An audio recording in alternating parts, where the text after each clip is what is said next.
National எக்ஸர்வேஷன் party சார்பாக இன்று பத்திரிகையாளர் மன்றத்தில் பத்திரிகையாளர்களை சந்திக்க வந்தது நோக்கம், விடுமுறையில் வந்த ஒரு இராணுவ வீரர் அரியலூரை மாவட்டத்தைச் சேர்ந்த ரஞ்சித்குமார் என்பவர் மாவட்ட ஆட்சியாளர் அவர்களை சந்திக்க சென்றபோது அங்கிருந்த காவல்துறையைச் சேர்ந்த நண்பர்கள் இருவர் அவரை தடுத்திருக்கிறார்கள்.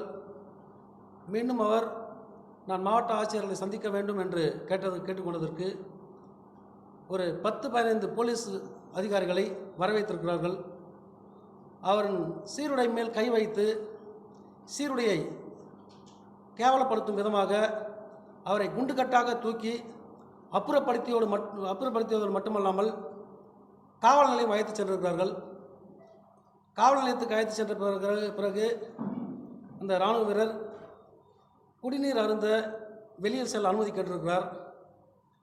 மூடிக்கிட்டு உக்காடுறா அப்படின்னு சொல்லியிருக்காங்க. ஏங்க மரியாதை இல்லாமல் பேசுகிறீங்கன்னு கேட்டிருக்கார் இராணுவ வீரர். ஸ்டேஷனுக்கு வந்துட்டால் எல்லாருமே அப்படி தான் சொல்லியிருக்காங்க. எனக்கு ஒரு விஷயம் புரியல.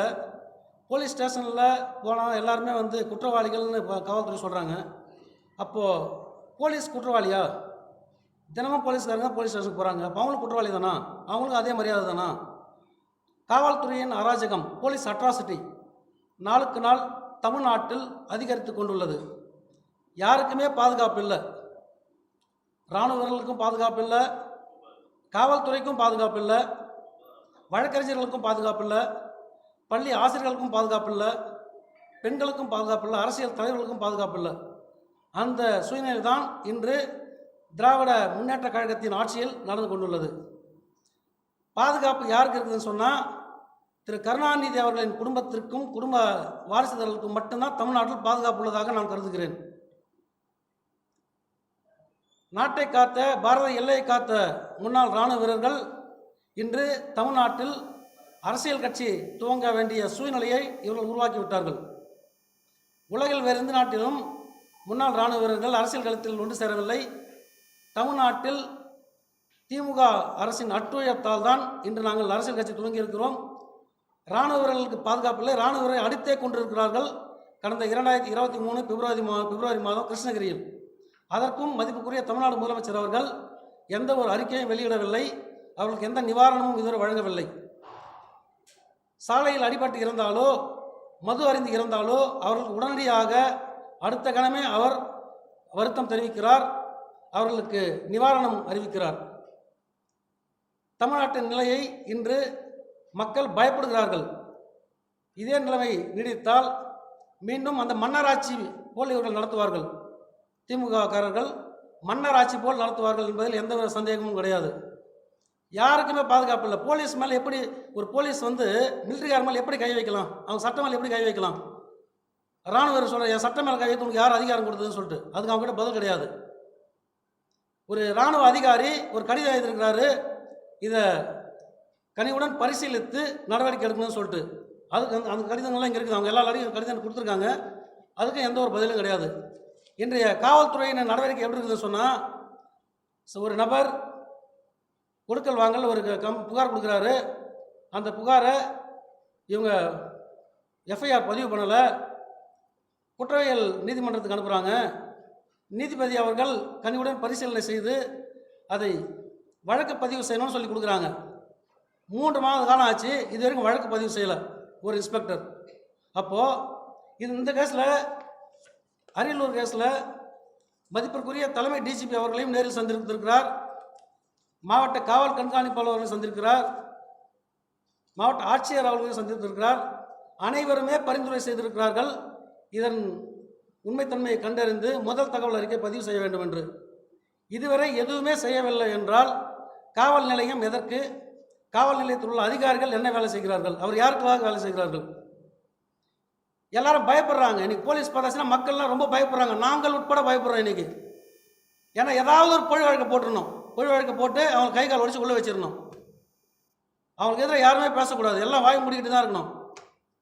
எல்லாரும் வாய் மூடிக்கலாம். இராணுவர்கள் வாய் மூடிக்கிட்டு இருக்க மாட்டாங்க. இன்னைக்கு இந்தியாவில் இருக்கிற இராணுவ வீரர்களில் தமிழ்நாடு 3வது இடத்தில் அதிக இராணுவர்கள் கொண்ட மாநிலம் தமிழ்நாடு. இதே நிலைமை நீடித்தால் தமிழக அரசுக்கு எதிராக கடும் கண்டன ஆர்ப்பாட்டத்தை இந்தியா முழுவதும் உள்ள அனைத்து முன்னாள் இராணுவர்களையும் ஒன்றிணைத்து மற்ற மாநிலங்களில் நம்மை பார்த்து கைத்தட்டும் அளவிற்கு நாங்கள் இங்கே கண்டன ஆர்ப்பாட்டம் நடத்துவோம். மாண்புமிகு தமிழ்நாடு முதலமைச்சர் அவர்களே, இந்த செய்தியை நீங்கள் பார்த்திருப்பீர்கள். இதற்கு எந்த நடவடிக்கையும் நீங்கள் எடுக்கவில்லை. இனிமேலாவது தயவு செய்து நீங்கள் நடவடிக்கை எடுக்க வேண்டும் என்பதை நாங்கள் தாய்மையுடன் கேட்டுக்கொள்கிறோம். மீண்டும் எங்களுக்கு வாய்ப்பு வழங்க வேண்டாம். கண்டன ஆர்ப்பாட்டம் நடத்துவதற்கு நாங்கள் ஆயத்தமாக இருக்கிறோம். இந்தியாவில் உள்ள அனைத்து முன்னாள் இராணுவ வீரர்களும் எங்கள் தேசிய இராணுவ கட்சியில் நேஷனல் எக்ஸர்வீஸ்மென்ட் பார்ட்டியின் சார்பாக கண்டனம் ஆர்ப்பாட்டம் நடத்த தயாராக இருக்கிறோம்.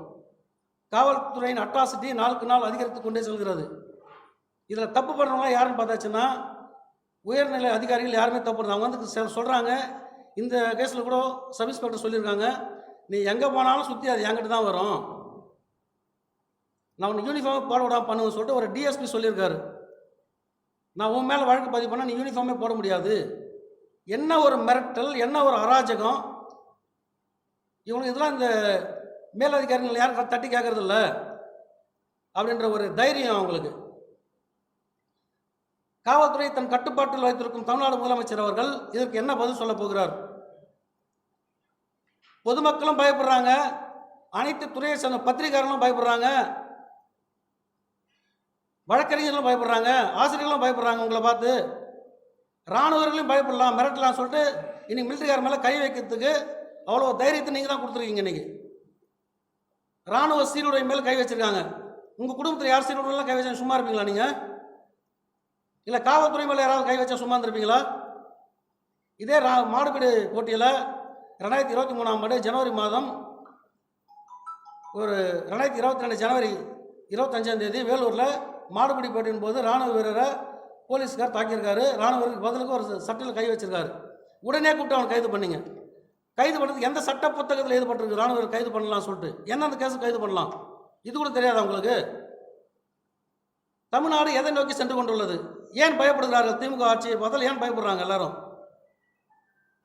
ஆக இன்றைய நாள் இந்த செய்தியை பார்த்துக்கொண்ட அனைத்து தமிழ்நாடு மக்களும் இனிமேல் எந்த ஒரு பிரச்சனையாக இருந்தாலும் நீங்கள் கொடுக்கும் குரலுக்கு அவர்கள் செவி சாய்க்கவில்லை என்றால் நேஷனல் எக்ஸர்வீஸ்மென்ட் பார்ட்டி கட்டாயம் உங்களுக்கு பின்னால் நிற்கும். இந்தியாவில் உள்ள அனைத்து முன்னாள் இராணுவ வீரர்களும் உங்களுக்கு பின்னால் நிற்பார்கள். நன்றி. ஏதாவது கேள்வி கேட்கலாம் சார்.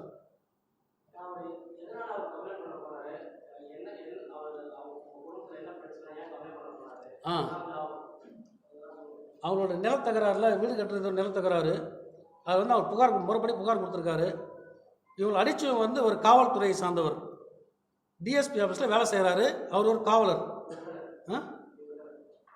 இல்லை இது வரல. அவர் வந்து ஒரு காவலர், காவல்துறையில் வேலை செய்கிற ஒரு கான்ஸ்டபிள். அவர் தான் வந்து வீடு புகுந்து அடித்தவர்.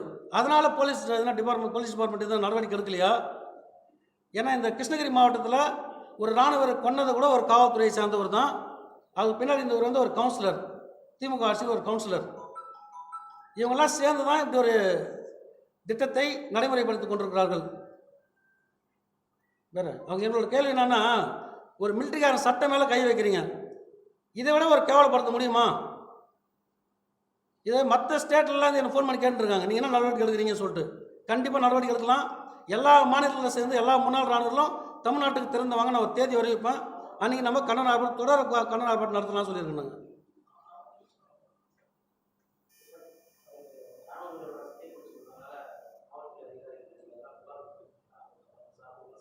உலகத்துக்கே தெரியும். அவர் கொடுத்த புகாருக்கு எதுவும் மிலிட்டரி ஆஃபீஸரே புகார் கொடுத்துருக்காரு. அதுக்கே எந்த நடவடிக்கை எடுக்கல. நாங்கள் புகார் கொடுத்தாலும் அவன் கீழ்ச்சி தான் போடுவாங்க. நான் நிறைய புகார் கொடுத்துட்டேன், ஏகப்பட்ட புகார் கொடுத்துட்டோம். எந்த புகாருக்கும் இது வரைக்கும் எங்களுக்கு எந்த ஒரு காவல்துறை அதிகாரிகளும் கூப்பிட்டு எங்களுக்கு பேசுனதே கிடையாது. அதுக்கு தீர்வு சொன்னதுங்க. தீர்வு சொன்னாலுமே அந்த இன்ஸ்பெக்டர் சொல்கிறதோ எஸ்ஐ சொல்கிறதோ எங்கே போனாலும் சுற்றி எங்கள் லோக்கல் ஸ்டேஷனுக்கு தான் வரும். அந்தந்த லோக்கல் ஸ்டேஷனில் அவங்களாம் ராஜாக்கள், மன்னர்கள் அவங்களாம். அதனால் அவங்க பார்த்து எல்லாம் பயப்படுறாங்க. மக்கள்லாம் பாதிக்கப்பட்ட மக்கள், ஏழை மக்கள், நடுத்தர வர்க்கத்தை சேர்ந்தவங்களாம் காவல்துறை பார்த்தா பயப்படுறாங்க. என்ன பண்ணிடுவாங்களோ, இன்னும் கொஞ்ச நாள் போனால் இடுப்பில் துண்டு கட்டுங்க, எனக்கு வணக்கம் வைங்க அப்படின்னு மிரட்டுவாங்க.